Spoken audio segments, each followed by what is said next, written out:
word India is an umbrella encompassing more diverse collocation of cultures and languages than, say, Europe. If one hesitates to make a generalization about Europe, even more cautious should be exercised in regard to India.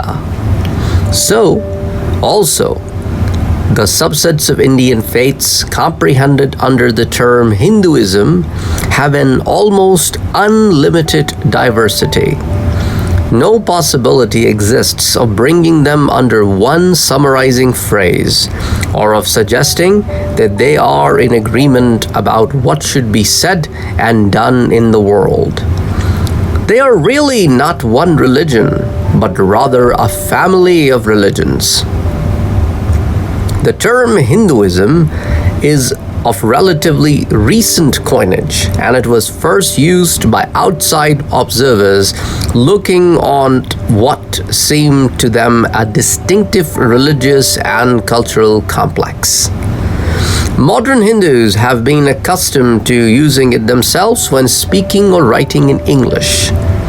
But among themselves, they use the ancient word dharma, way of life and thought. This range in complexity of beliefs and practices among Hindus has led observers to make a distinction between the broader and narrower meanings of Hinduism. As a rule, the broader definition is preferred by most Hindus. To them, Hinduism is the whole complex of beliefs and institutions that have appeared from the time when their ancient and most sacred scriptures, the Vedas, were composed until now. Western scholars, however, are inclined to prefer the narrower definition, according to which the so-called Vedic and Brahmanistic periods are considered developments preparatory to Hinduism proper, the later being identified with a vast social and religious system that has grown among the people of India since about the 3rd century BC. Hinduism, in the narrower sense, is hardly less amazing and diverse than what it is considered in its broader meaning. Hindus have an extraordinarily wide selection of beliefs and practices from which to choose. They can be, to use Western term, pantheists, polytheists, monotheists, agnostics, or even atheists, dualists, pluralists, or monists. They may follow different moral standards, or they may choose instead a supra-moral mysticism. They may live an active life or a contemplative one. They may spend much time on domestic religious rituals, as most of them do, or dispense with these completely. They may worship regularly at a temple or not go at all. Their only general obligation is to abide by the rules of their caste and to trust that by doing so they will be freed from rebirth altogether, or at least lifted by transmigration to a less burdensome next life.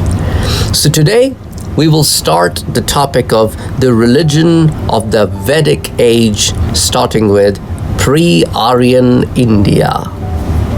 India is a land whose people have long histories, some going back to prehistoric times. Aboriginal tribes with Stone Age cultures, identified by anthropologists as proto-Australoids, still survive in central Indian jungles. South India is dominated by millions of dark-skinned people speaking Dravidian languages who have a prehistoric origin. Elsewhere, tribes with a Mongoloid heritage have held territories in northeast India since at least the early 2nd millennium BCE. The invaders of northwest India from about 1800 to 1500 BCE, the Indo-Aryans, found a long-established population there. They call the natives who resisted them dasas or dasyos and described them as dark-skinned, thick-lipped people who possessed cattle and spoke in a strange language.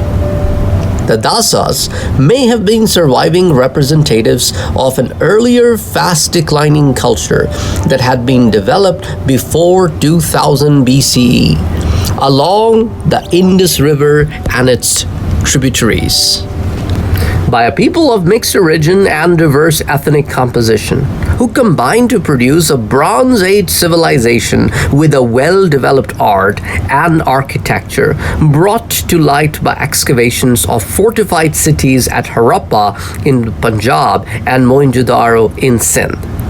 Matched, it seems, by an equally advanced religion that contained, at least in germ, the idea now embodied in the Hindu doctrines of the law of karma and reincarnation.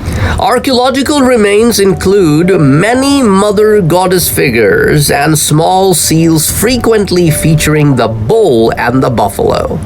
One seal shows a seated human figure with legs in the yoga position. On the head, there are horns curving away from a meter-shaped central projection. One interpretation sees a prototype of the Hindu god Shiva, a trident headpiece over a frontal human face flanked by two side faces.